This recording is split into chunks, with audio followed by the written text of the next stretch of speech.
What's up, you guys? It's Zamara, and today, given that it is my off day, I decided that I am going to take cleaning my room seriously. I do not expect to be done today, but anyway, I remember in one of my past videos, I think it was my Thanksgiving video, I kind of gave you guys a little peek as to what my room looks like. But today, of course, given that I took it so seriously, um, my floor right now, it's like a sea of chaos. I would show you, but at the same time, I don't want to show you. But basically, I had the piano on the floor. I have this one bag for when I go to Atlanta this weekend. And then on my bed, there's like a ton of hangers and some clothes and some papers, lots of papers. I've decided that no matter what, I'm going to stop hoarding those papers. My high school papers, high school notes, I'm going to get rid of them.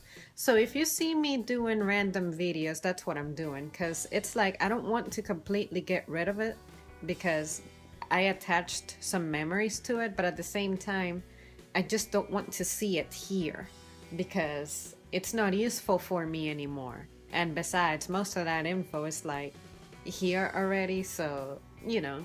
But anyways, and I came across this one binder that back in 2013, I remember doing this too. I was writing and I was trying to get into fictional writing, like in the form of storytelling. I've always enjoyed storytelling, but I have always just not been a fan of fiction.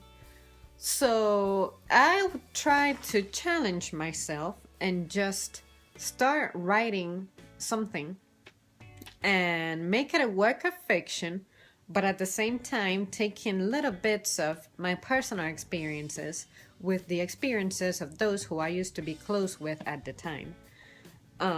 So anyway, this dates back to March 13th, 2013, and I am going to read through this, and after that, I am going to toss these papers into the recycling bin because there is simply no point in me keeping this because I'm not going to finish it.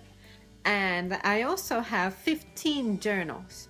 So if I want a record of my handwriting from back in the time, I have it. So I do not need to keep this. All right, so let's just dive into it. This is called Life's Surprises, and I composed this back on March 13, 2013. Wow. Anyway, so here it goes. Wow, this is so cringeworthy. I read the first, sorry, I know I'm sidetracking again, but I read the first page before, to decide if I was going to make this video or not, and it is so cringeworthy. Bear that in mind as you listen to this, okay? So, and remember, this was 2013, so like, it's about to be 4 years since this. My mind has changed completely. At any rate, here we go.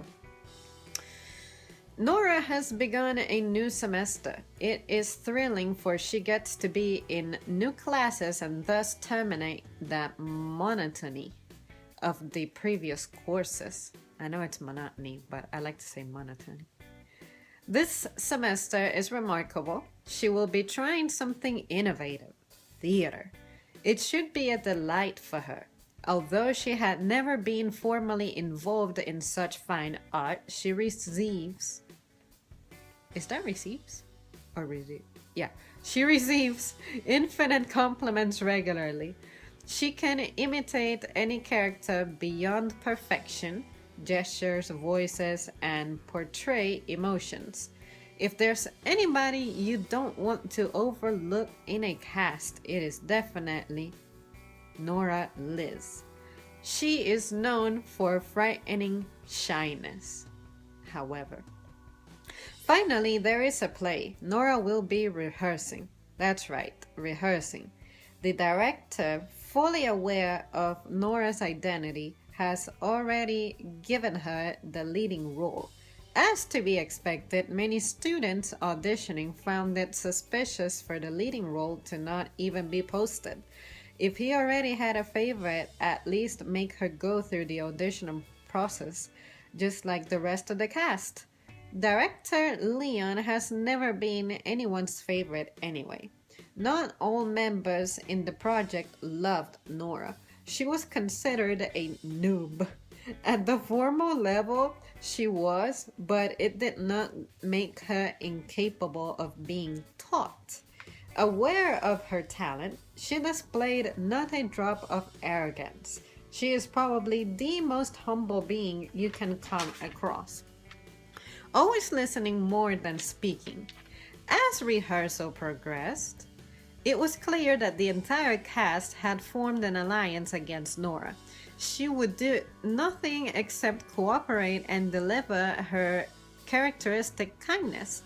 Nadia, who had hoped to audition for the leading role, is the head of the alliance. The latest rehearsals appear to be a hostile reunion against Nora. Nora is a firm believer of respect. She refuses to linger in the environments where none is present. Mr. Leon had reunited the cast, excluding Nora, specifically tackling that issue. He demanded everybody to treat Nora as if she were royalty. Nobody possesses her charisma nor image. Thus, she is absolutely not expendable just because the entire cast prefers to troll. The final rehearsal was the worst of them all. Nora had actually tolerated a lot of disrespect, something she would never do. Unable to take any more, she sprinted toward the exit and never returned. Alright, you guys, I will bring my storytelling to an abrupt end because I need to go get a little something. And yeah. But actually, now that I'm reading it out loud, for some reason it doesn't sound as horrible as when I read it the first time. And this is exactly where I stopped at before I decided I'm just going to go ahead and make a video out of it. So yeah, and before I return and finish off, I'm just going to reread through it because as you can see, there's like some smudges and stuff that I just gotta figure out so that when I'm reading it, I stay consistent and not, you know, like get tongue twisted or try to decipher what my symbols or whatever are. As always, you guys, thank you so much for tuning in, and I shall return in a few.